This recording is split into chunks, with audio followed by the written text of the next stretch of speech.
Okay. Hello, this is Francesca Recchia, and I would like to welcome you to a new episode of the Polis Project Dispatches series. On 9 February, officials of the Enforcement Directorate have raided for almost 48 hours the offices of NewsClick, as well as the residencies of senior members of the news organization. This is only the latest of a long list of assaults, intimidations, and prosecutions against journalists at the end of the state in India. In December 2019, the Thakur Foundation released a report that looked at the killing and assaults to journalists in the country between 2014 and 2019. The results are really quite chilling. In this period, 40 journalists were killed. Of these, 21 were killings that were directly and openly related to the journalism that these people were doing. The study also documented in the same period 198 serious attacks on journalists, 36 only in 2019. This means an average of 3 attacks per month. The aversion, and this is only just to put it mildly, of the current government and its apparatuses towards journalists seems to have a statistically proven record. Journalism is not a crime, it's far more than a catchy hashtag, as it frames the dire reality of many journalists in India and beyond who are criminalized simply for doing their job. To discuss this complex entanglement of fear, courage, determination, resistance, and professional ethics, we have invited today Ismat Ara. Thank you so much for being with us today. Thank you so much, Francesca, for having me here. I am glad to be talking about something so pressing and important at this moment. And I'm really Just, looking forward to having this conversation with you.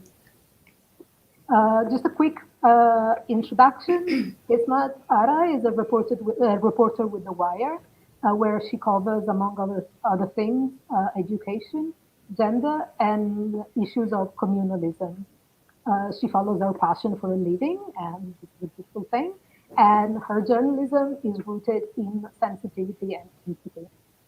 Um, Being a journalist and choosing every morning when you wake up to continue to be a journalist committed to truthful reporting in India at this time is in itself an act of courage. A 2020 report by the International Federation of Journalists documented attacks on Indian journalists and included your testimony after the Delhi pogroms in February 2020. Uh, in, uh, in your testimony, you said, I was scared they would catch and harass me for being a journalist, molest me for being a girl, and lynch me for being a Muslim if they found out my identity. What makes you choose to be a righteous reporter every day? What keeps you going? I think the core Your mic is muted. hello. Yeah, am I Yes, audible now?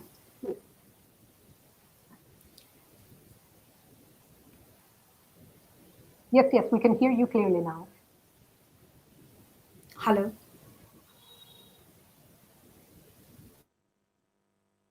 We can hear you.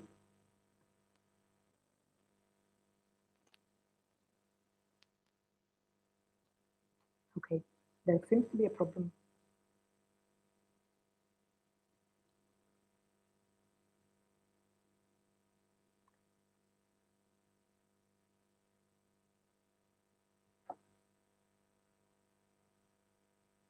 We'll wait for a few minutes to for Ismat to come back online. There seems to have been a problem.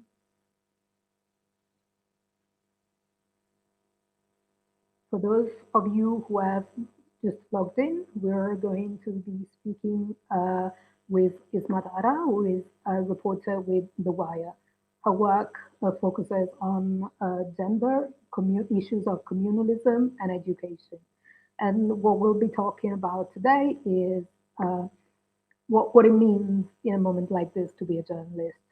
in India and what it means for a journalist to cover, among other things, the farmers' protests that have been so prominent in the discussion. Hello. Yeah. Hello. Am I back on? Yes. I'm so sorry. I think my internet, my Wi-Fi just. Anyway, yeah. So we were talking about the Delhi riots that happened last year, and I think for me personally, I was just starting out in journalism when this riot happened, and I was only a year old in the field, and I was still a master student when I went to cover this riot. And I think it needs to be said that journalists in India, are not given as much practical training to cover difficult events. I think so. For me to find myself in a live riot, in an ongoing live riot between two communities, and me being part of the minority community, was, of course, very triggering in a lot of ways. I think the kind of threats that journalists today get in India can be easily divided into three categories, can be categorized into three categories, into three terms, one of which could be the physical or the immediate threat that journalists face today. And I think that was the kind of threat that I faced on that day, because I went. Am I audible? Hello? Yes. Yes. Hello? I'm so sorry. I think my. Sorry, I just saw your screen go off and I thought, okay, yeah. So I think for me, when I went there, I saw a lot of. I personally, like, very closely saw a lot of incidents that made me feel very alienated, because this is a city that I've grown up in. I have spent my entire life in this city, and I've never seen such a thing before. And for me to see it so closely was very, very scarring. For me to get followed by men in groups who were suspicious of my identity for at least half an hour, for more than half an hour, in fact.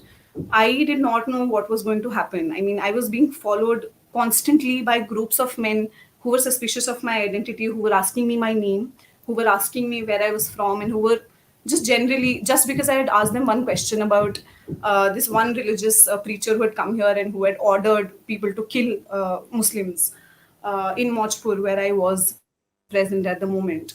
I simply asked them a question that what is his name, who is it? Because I had gone in with the intention of reporting, and I needed to know certain things before I could report. And that one question became like the biggest mistake that I could make. And People got suspicious, and they started asking me all sorts of questions. Who are you, and what are you trying to, why are you poking your nose into this, and where do you have to go? And I made up lies in that moment, because I did not know what else to do. I told them that my name was I did not tell them my real name. I told them I made up a fake Hindu name, and I told them that. And I told them that I had come to visit a friend who lives nearby, and I was just worried. And I just made up all these stories, and it was so disheartening, because I was at risk for trying to do something that I did almost every second day. I mean, I went on ground and I reported. And I think talking about Delhi riots is still a little triggering, because I mean, I had nightmares for a period of about 6 months after that. And I think talking about journalism, I think it becomes all the more important for journalists to go out in these areas and cover the important stories that people in those areas who are afflicted by the riots, who have seen it firsthand, who have felt it firsthand, for their stories to come out. So I mean, that is really, really important, and that is what keeps me going. So yeah. Thank you. So, I mean, it seems that, I mean, as you said, you're relatively fresh to the field of journalism, but you've already collected quite a few incidents that make you pretty seasoned. In fact, you have an FIR registered against you, and Yeah, well, this was following your reporting on the death of Navrit Singh, a protester during the tractor parade on yeah. 26 January.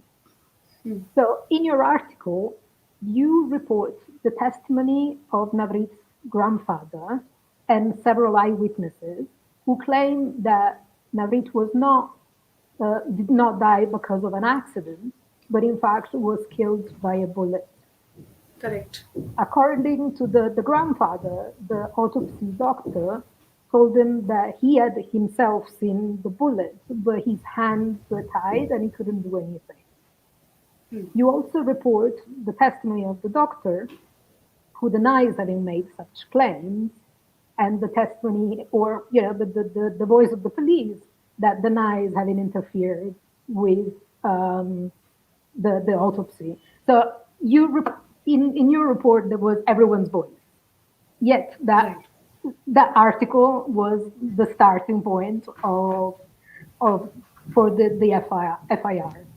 Um, the legal reporter Vakasha Sachdev noted the weakness of this case from a legal point of view and said that law and logic have nothing to do with your case.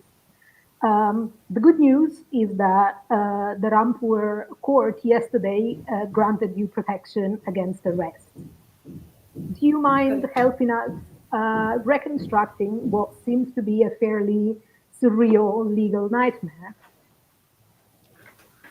Well, so I will start by telling you about what I saw that day and how I went on to actually report on this issue.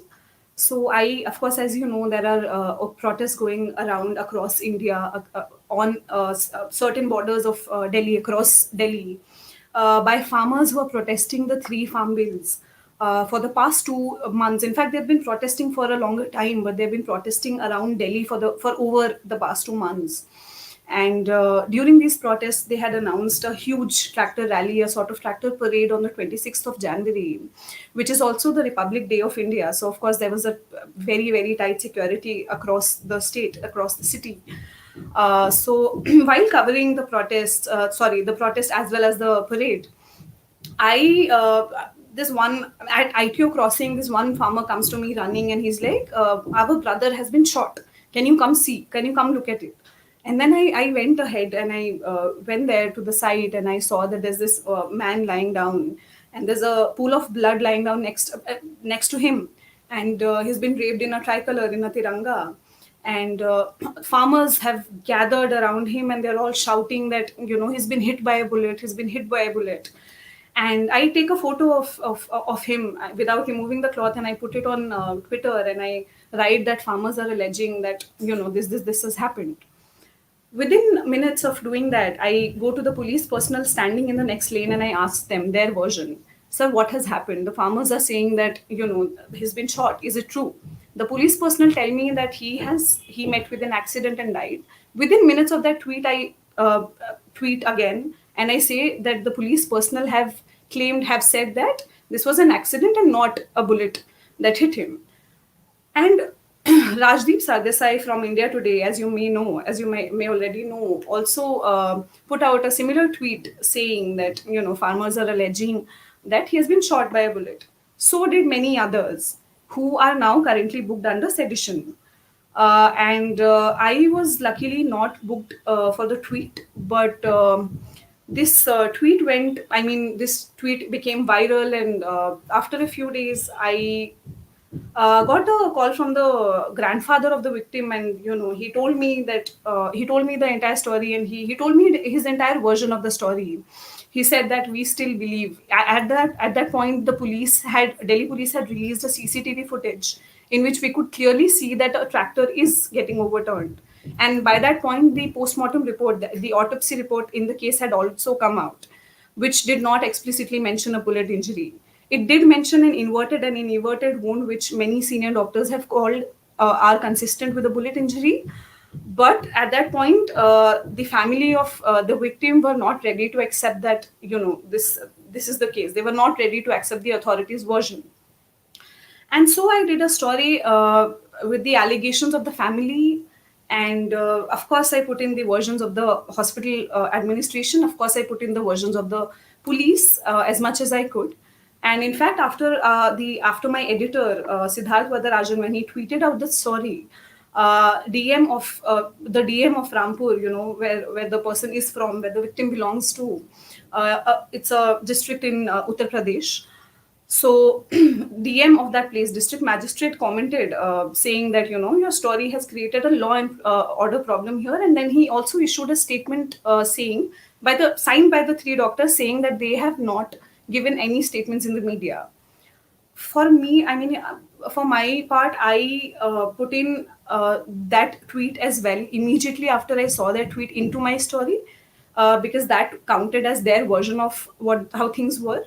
And for me, I mean, the next day, of course, my editor was first booked for that story, for that tweet. And the very next day, I was also booked for that story, for that same story. But I think, of course, it was a little scary because I am still starting out. I'm quite young and I'm just starting out in this journey. And to have, I mean, to think about, now that I do a story, I think about the legal consequences of it since that day, which should not be the case. I mean, every time I go do a story, I should not be thinking about whether or not an FIR would be filed against me for doing that story. So that's changed a little bit. But then I knew that my story is solid. I had faith in the story that I had done, and hopefully the courts will also. I mean, the courts will decide, but hopefully, I believe that my story has all the versions, all the required versions.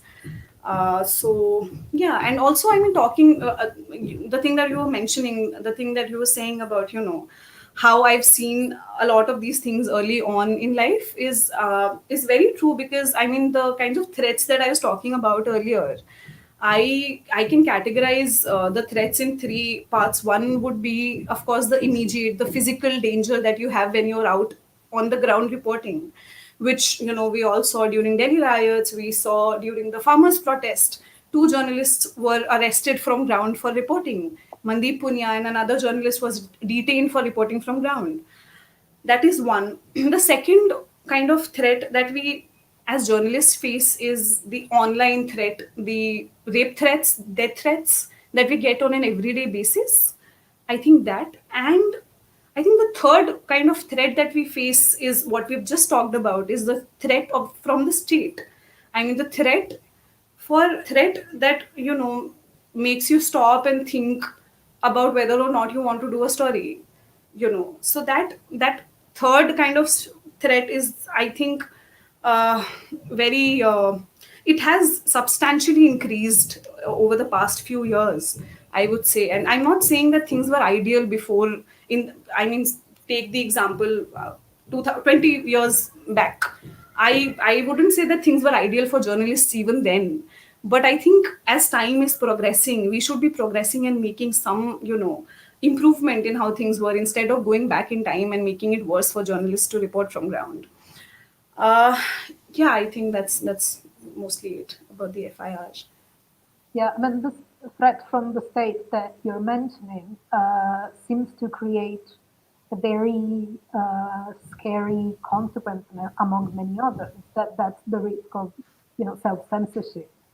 Because Yeah. then you, I mean, rightfully fear for your safety, then you end up choosing not to say things or Yeah. not or look away. So as this seems to be, a new pattern or that is consolidating, what do you think are the consequences for journalism? Because if journalists, I mean, I'm not talking about Yeah. those who are the mouthpiece of the government. I'm talking about good journalists who, out of legitimate fear, would think twice before writing.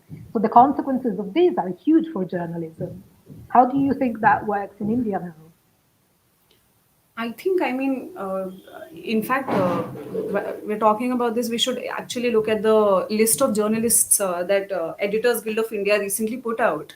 There are 18 names in that list, and it lists out journalists who have been attacked in one way or another, either through, public, or through the state, or in other ways. It lists out 18 journalists just in the month of January, and my name is not even there in the list. I mean, it would have been added later, but then it's 18 journalists already. Talking about, I mean, go back to Hathras case. I think we were also talking about how journalism is very important, and when we look at the Hathras case, I think the Hathras case, when it happened, the gang rape and murder case, women journalists from across the country, from across, cutting across all sorts of media that we, so, I mean, typically term media as cutting across those lines. Women journalists came out and they reported from ground consistently, despite the fact that the state authorities, the police, were openly coming out and saying that it was not a case of rape. Women journalists went ahead and still continued doing that story for the longest time. And months later, when CBI actually filed a charge sheet, they charged the culprits with gang rape as well as murder. So I mean, that is there. And go back, I think the Hathras case happened in September. If we go back in, there was this other journalist in October. Let me just have a look. Yeah, I think October is right. Siddiq Kapan, who was on his way to cover the Hathras gang rape and murder case. He was arrested while on the way to Hathras village, where the victim's house was. Go back 1 month before that, one reporter was booked for reporting how the poor conditions of food, the meals that are served to kids in schools. One reporter was booked in Uttar Pradesh for doing that report. There was another reporter in Uttar Pradesh in the same month who was jailed for reporting, for taking a photo of a student who was mopping the floor of a school. And that is the state of journalism today. I think for journalists who want to ask questions, it is definitely something that sounds very scary. But I think if you're asking the right questions, and if you want to, do journalism, practice journalism in its truest sense, these are all hazards that we have to face and go through. Yeah. Um, so, I mean, the examples that you gave are all examples of very serious ground reports, evidence-based accounts of, actual facts. And this is enough to turn journalists into anti-national subjects. I'm wondering, what are the margins of freedom of press that are left in India today if the moment you criticize, you become an anti-national? Right. So I think talking about that is very important. But when we talk about journalists in general, of course, journalists who are trying to do their job are at a risk because they're asking uncomfortable questions. But talking about my experience specifically, I would say that for me, there's an added burden of religion there, because what happens is when I, as a Muslim, go out and ask the same uncomfortable questions, or do reporting that, in some way criticizes the majoritarian government, uh, it becomes very convenient for people to term me as anti-national, or term me as a jihadi, or a lot of other abusive words, because I come from a minority community, and it becomes very easy for them to say that, okay, because she comes from a particular community, she is trying to create problems for the other community, which is not the case. I mean, no matter what community a journalist comes from, the job of a journalist is to ask uncomfortable questions, is to keep the authorities in check. So that's important. I think freedom of press that you talked about, that's an interesting one, because the Constitution of India or the Indian laws do not specifically or explicitly mention the freedom of press, but freedom of press comes under the freedom of expression, which has been used by a court, which has been talked about uh, in court to support the freedom of press several times. The court has talked about it several times, and they've said that the media should have the authority, should have the freedom to ask questions to the authorities.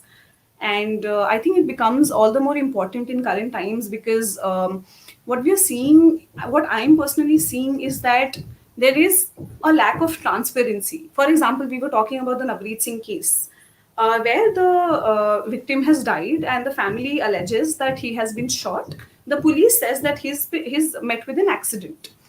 Now, in this case, it would have been easier for a journalist to actually, get access to documents that would help them investigate the story and come out with a conclusion instead of, just talking about allegations and versions of the truth.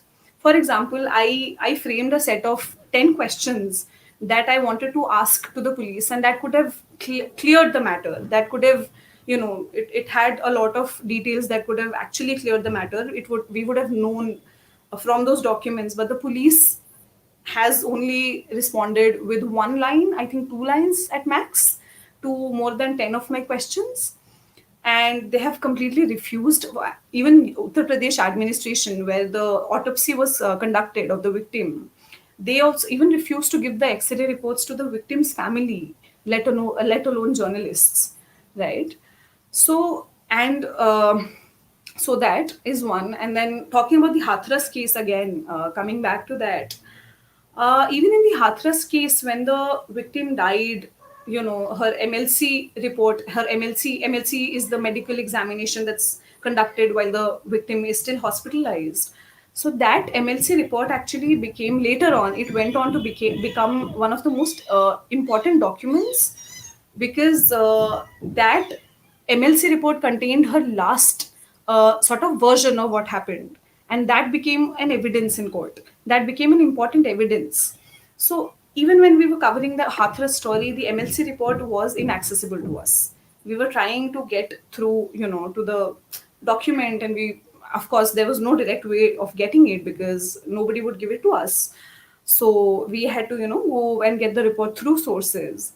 And when I did that report, also, it became an exclusive story because nobody else had it. Nobody was given the MLC report at all. And I spent several days on getting that one report, and generally, ideally, it should not have been that way. Ideally, we should have access to documents and data and, important stuff that goes into our stories. So, yeah. Then the state that should be the guarantor of, journalists and supporter of journalists has, uh, you know, a, an important part of of democracy is in fact doing the opposite, is creating obstacles to your work. Right. Uh, one thing that seems to me is that when a journalist reports on any form of critical position against the government, the simple fact of doing her job is interpreted as an endorsement of the protesters.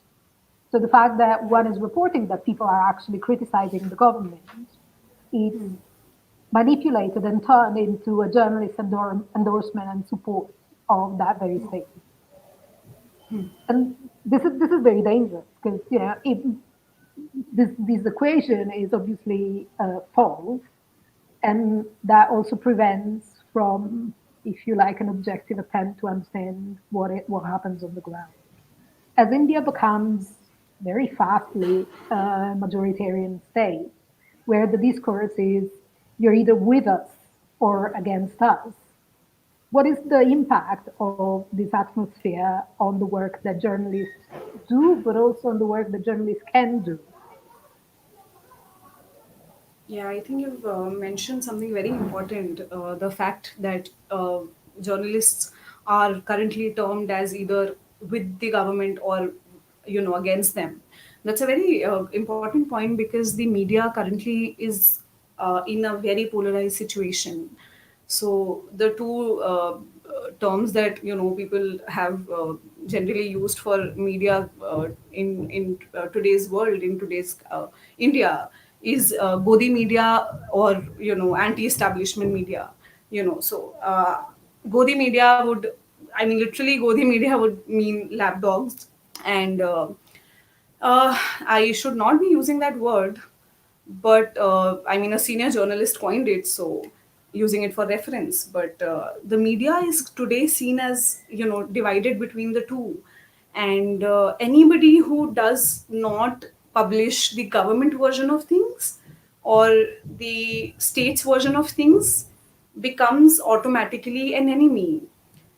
So, for example, when we are investigating, the Navreet Singh case, coming back to the Navreet Singh case, for example, when we are investigating the Navreet Singh case, I, as a journalist, do not want, I, as a journalist, it is not it is not up to me to decide what the results should be. I mean, it's not up to me to say that he was shot or he was not shot or he died in an accident. That is something that I, as a journalist, I will investigate, and I will follow that story consistently.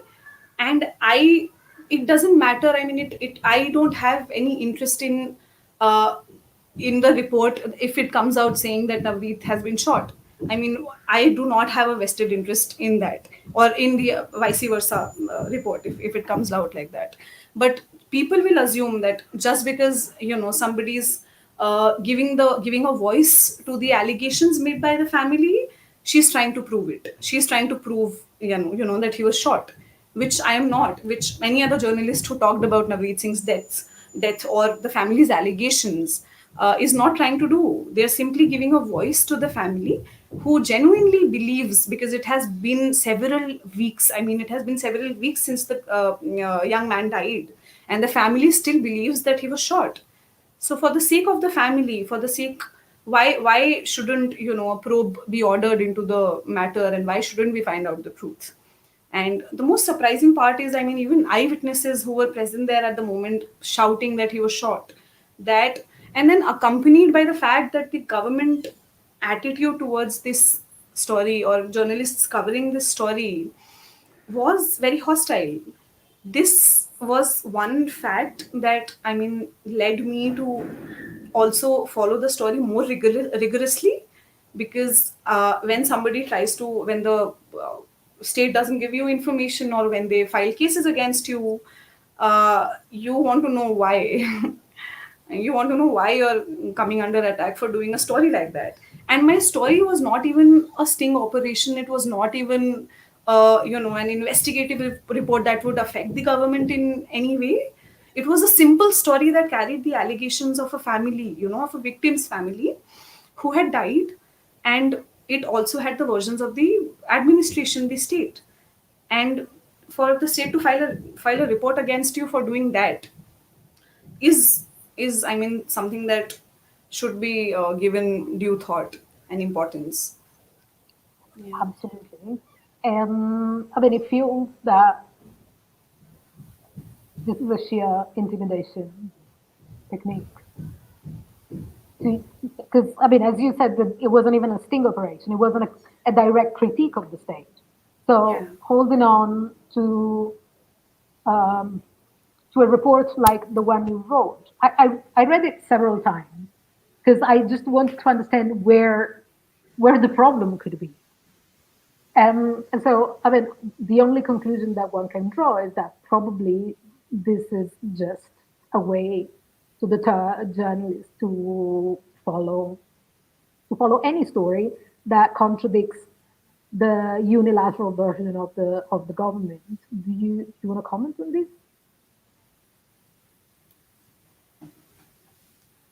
I think I lost you for a minute there.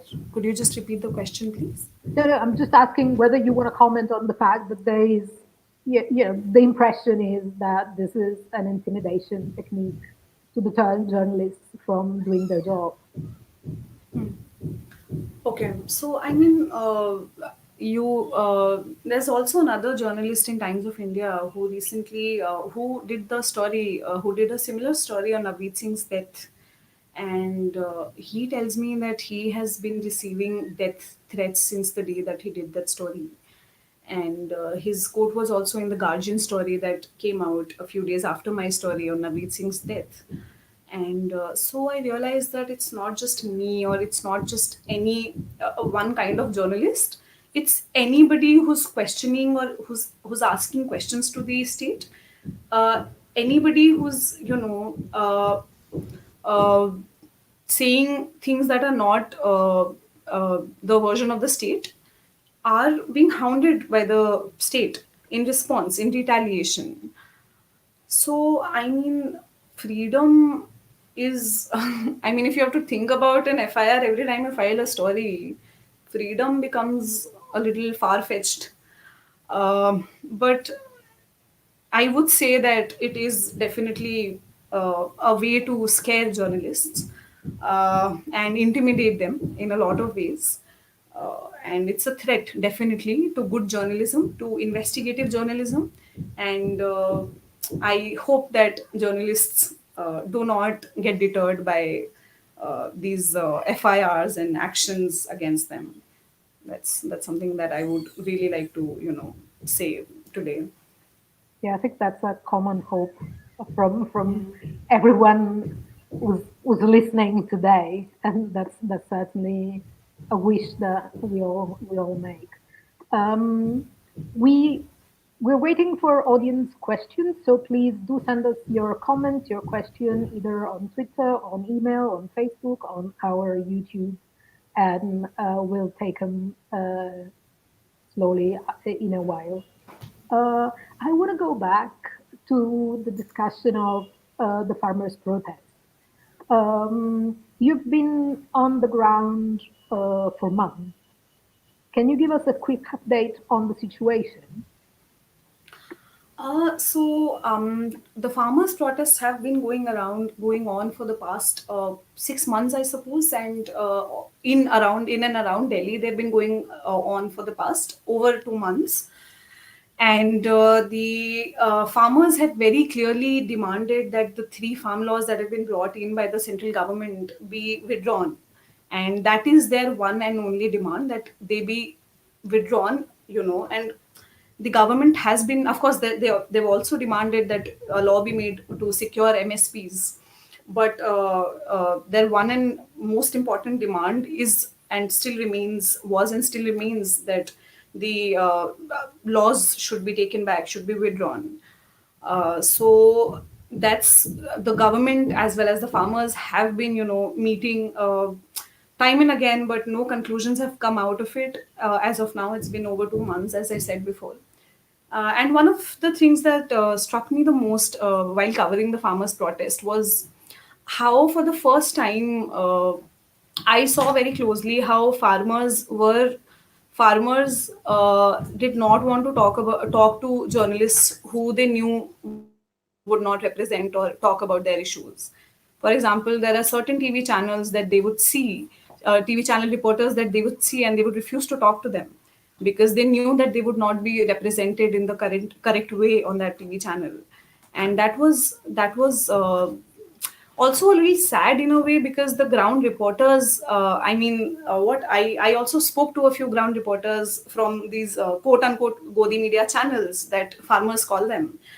As I spoke to them, and they what their issues are, that they're also under a sort of threat uh, because of the way that anchors in studios of these TV channels, do their debates or present programs every night. So these ground reporters from these channels are also, in a way, facing the brunt of what anchors do in secured, glass chambers or rooms. So that was an important realization and observation that I felt I should share today. Yeah. This is really interesting. So there is, on the one hand, a sort of awareness of the fact that I mean, also from the ground, that the truth may not be reported if it's not convenient. I mean, this is an incredible breakdown of the trust that should exist between the people and journalists, assuming that a journalist does her job truthfully. Yeah. Again, I mean, what I mean, I don't want to be too grim, but what we are depicting here is a number of serious threats and concerns about journalism in India in general, beyond the individuals. It's just really really scary. Yeah. The uh, so the one thing that I wanted to ask is that if we look at the protests on the ground, the state hostility towards the any form of contestation, as we discussed until now, in the protest has manifested itself also in an increased militarization of the protest sites. So Right. this has brought really the confrontation between the protesters and the state to a new level. What is the impact of this new level of clash, if you like, for the journalists? Is that harder to access the sites? Is that more difficult to report from the ground? Okay. So I think when initially when we started covering the farmers' protest, we could easily go into the protest side. We did have to show our ID cards once in a while to the police officers, but then we were easily allowed to go inside and report from the ground. But as the protests grew and time progressed, the ground situation has worsened. There is a lot of militarization, of course. Yeah, at certain protest sites, there are nails. They fixed nails on the ground, to increase security, apparently, quote unquote security.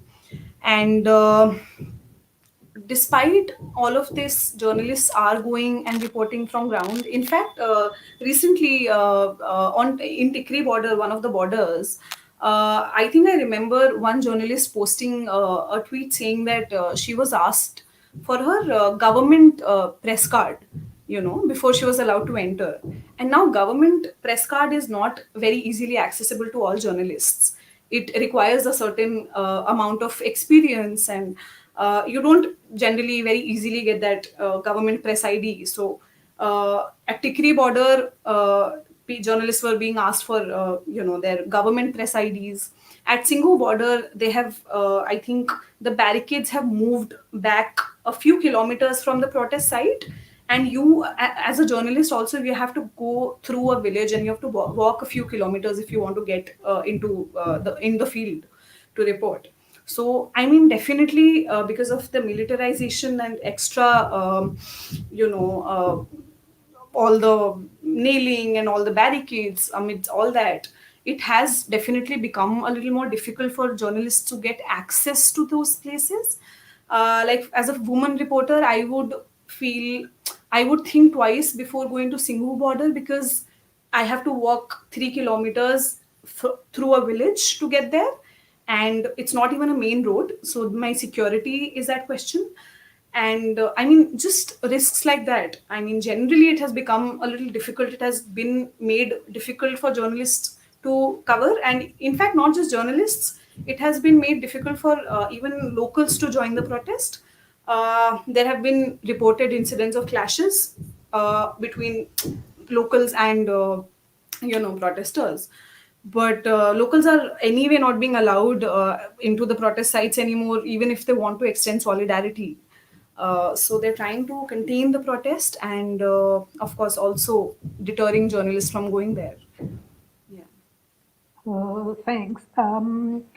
So in this sort of escalation of physical confrontation, are how are journalists treated by the police?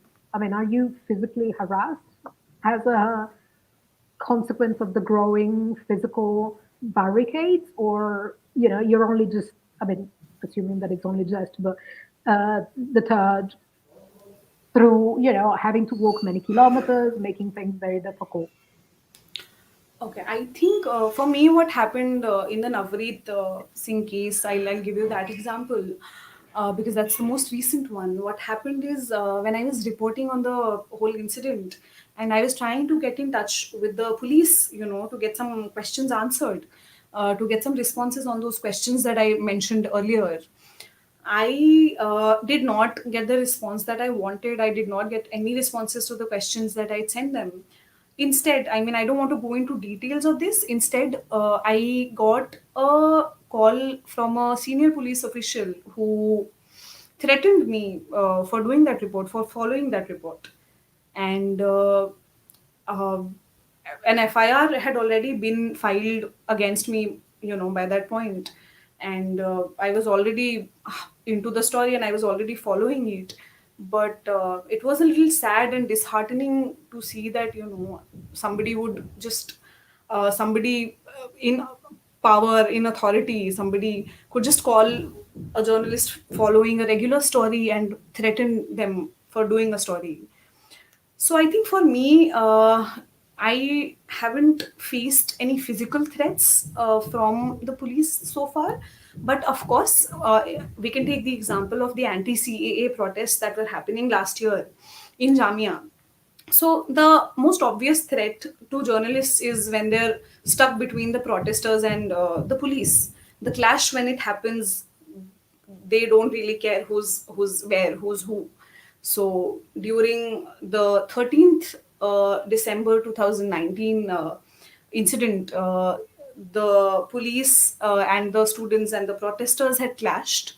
And during that time, I was reporting from ground, and tear gases were being released, and of course we were all crying and we were all sweating and everything. Our skins were burning, and all of that was happening, and there was of course a risk of us getting hurt along with the protesters, because the police or the state does not really look for your press ID cards when they're out there, when they're doing what they have to do. Of course, there is a sort of physical threat involved when you're covering protests, which get ugly. But in general, I haven't faced any physical threats as such. But definitely, the police have multiple times realized. I mean, they've multiple times, asked or threatened me in some ways or the other for following multiple stories. Even while I was doing the Hathras report, I got random calls, and these people did not, identify themselves as anybody, but I don't know who they were, but they would call me and they would threaten me. And so that is always involved.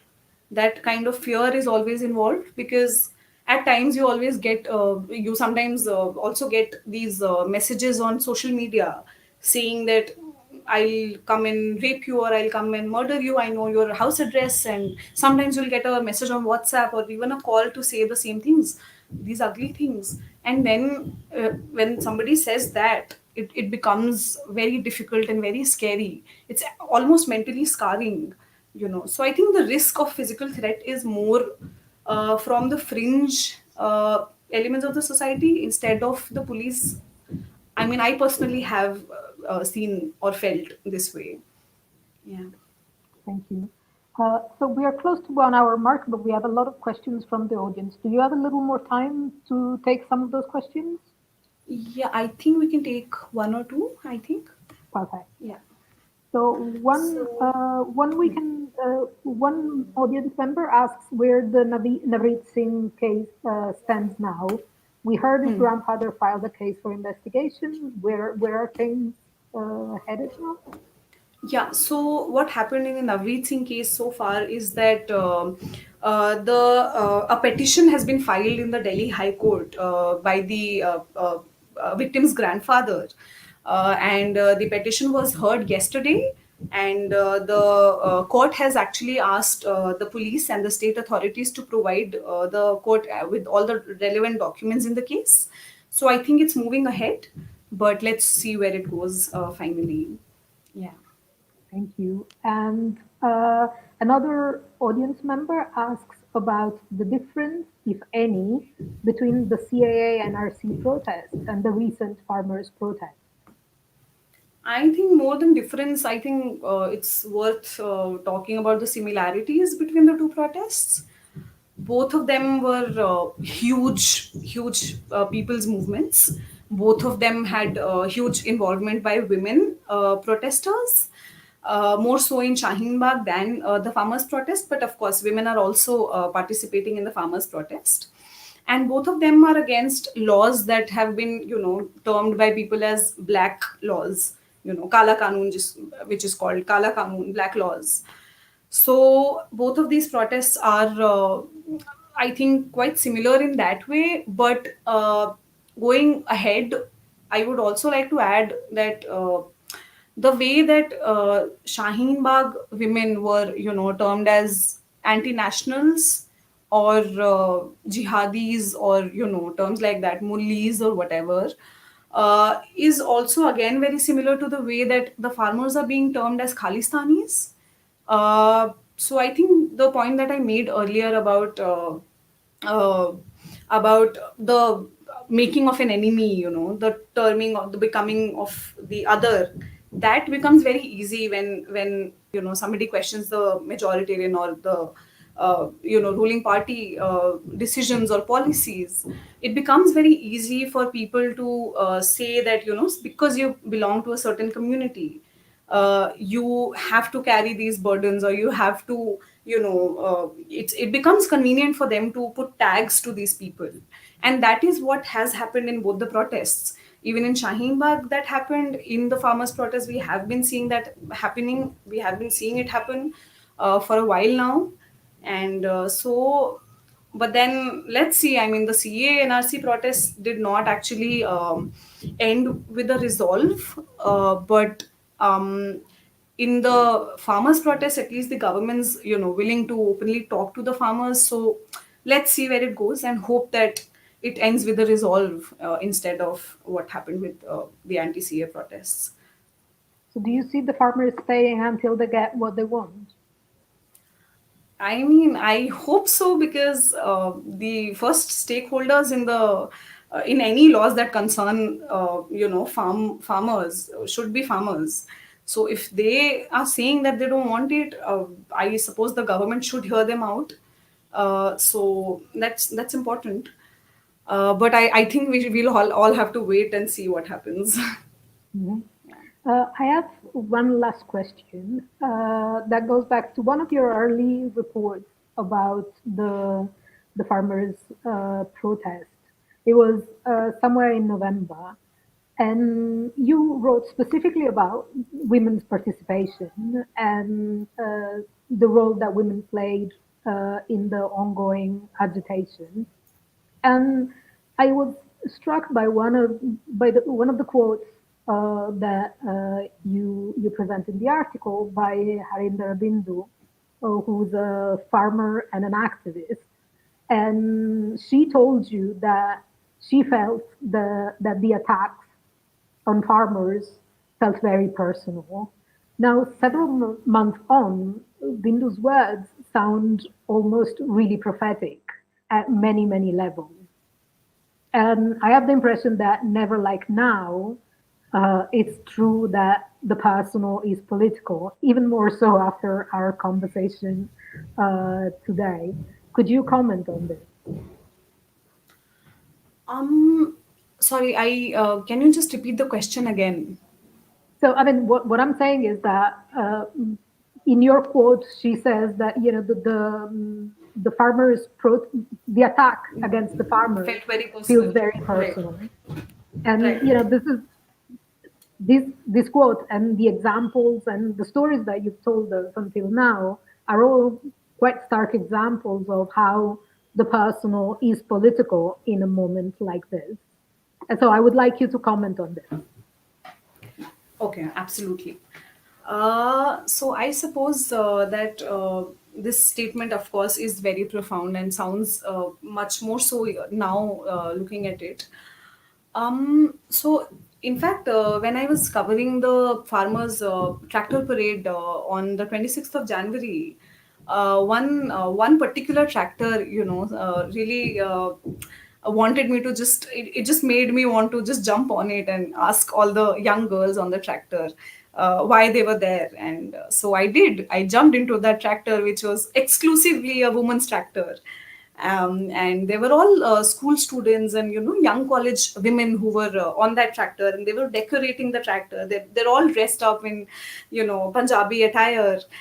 And so I asked them that, you guys, you girls are studying, you are educating yourself, and you may go ahead to pick professions that do not have to do with farming.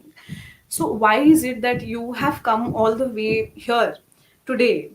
And then the answer that they gave me was quite similar to what Bindu had said at that time. She said that it is something, farming is something that has been connected with us for generations. And even if we choose other professions, it's going to stay with us, and we've grown up doing that. And it's very close to our heart. So, the attack, more than the repealing of the farm laws, what sort of mobilized crowds into the protests were the way that people were being attacked or termed as Khalistanis. So I personally felt that many people across the states of Punjab, Haryana, even from the southern states, many farmers had joined on that day. I think that one theme that unified all of them was they wanted to show that there are strengths in numbers, and that when a lakh people come out on the roads, the governments will have to stop for a moment and and think about where they went wrong, or whether or not they should let this continue, or whether or not they should have a dialogue. At least just think. So that really struck me, in that those young girls who are, I don't know, 18 years old, 16 years old, 15 years old, they would so personally be attacked by the way that the protesters have been treated so far, that they would come especially for that tractor parade on that day. And even when I went to Navreet Singh's village in Rampur, I went to his village, and so I needed Wi-Fi, and I was in a village and I did not have Wi-Fi. So there was this one house in the village that had Wi-Fi. So I went there. I was like, please take me there so I can send my videos to the office. And I went there, and it was a very nicely made, very different from the other houses kind of house, very well made, and it had Wi-Fi and it had all these facilities. And then there was this young girl sitting next to me, and she was studying in college. She was doing her graduation from somewhere. And then we got to talking, and I asked her the same question, that she told me that she had been participating in the protest, but she had come back because of her cousin's death. She was Navreet Singh's cousin, and she had come back because of the death of his cousin. And she had been missing her classes for this cause. She had been taking extra time. She had been not been sleeping. She had been doing her assignments by the night, sitting at the protest during the day, missing her classes, trying to make up for it. And all of that because she was hurt by the fact that her Dadaji was called a Khalistani, by the mainstream television. And yeah, so that is that feeling of hurt is very strong among people, and they're all collectively trying to speak out against that, along with, of course, demanding that the farm laws be taken back or withdrawn. So yeah. Thank you. So we're close to our 1 hour mark. Is there anything else that you would like to add as a way of conclusion? Is there anything I have missed? I will just have a look. Um,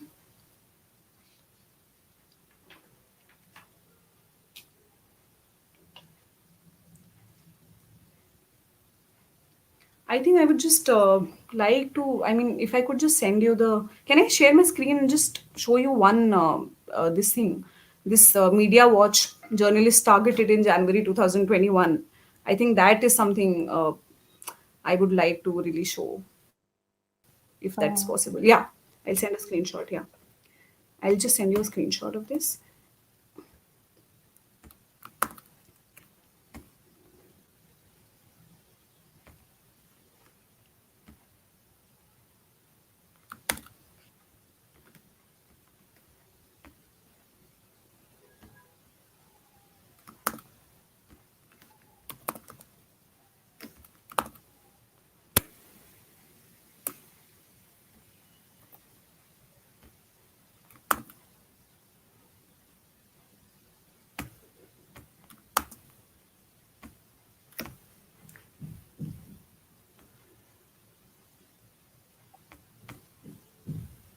Yes, I sent it.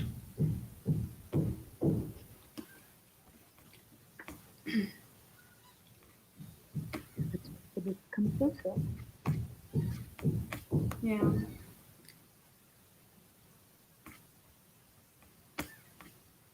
You want to anticipate what it is while we load it for the audience? It's just, I mean, it's a list of journalists who have been attacked in January, Only in January. and only in January, and that's 18 people. From, I mean, the threats range from FIRs to physical threats, you know. Well, this is something that hopefully the Polis Project will put out soon, as our Watch the State is working on tracking all instances and updating all the the status of each one of the cases. So hopefully this is something that will be shared on the Police Project website pretty soon. Vaishali, do you think we can share the screenshots? This is the excitement of live streaming.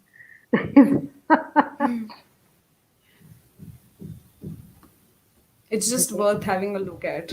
I mean, it sometimes just a few sentences say a lot more than, you know, paragraphs. Mhm. Yeah, and I think what has come out of this conversation is that we often read statistics, but what is behind statistics is individual stories that have so many implications. So I guess it's certainly, if there is 18 people who've been targeted only last month, it's certainly worth looking at and remembering all their names and having their names very clear in our minds. Absolutely. Yeah.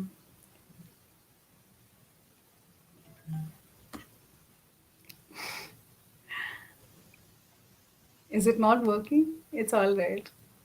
I think, well, now we've created so much expectation Hype that around we're it. waiting a little extra. And as Vaishali loads it here.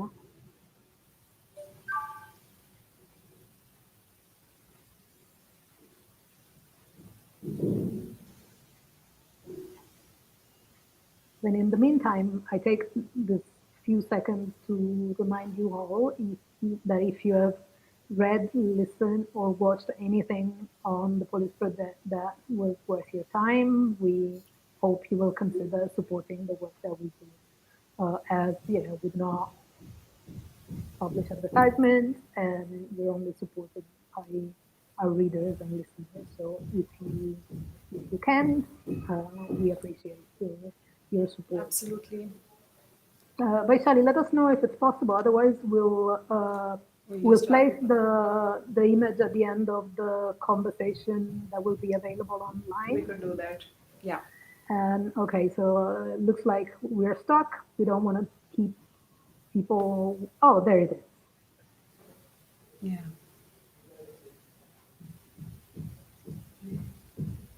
Let's read. So, and we'll share it on our social media so that it will be available for everyone. Well, I want to thank Ismat Ara for her very, very powerful testimony and for her clarity and and courage, if I may say. So thank you Thank you so so so much, much for being Francesca. with us. It was really an honor being here tonight. Thank you, and thanks for everyone who has been with us through this hour. Thank you. All right. Bye bye. Bye.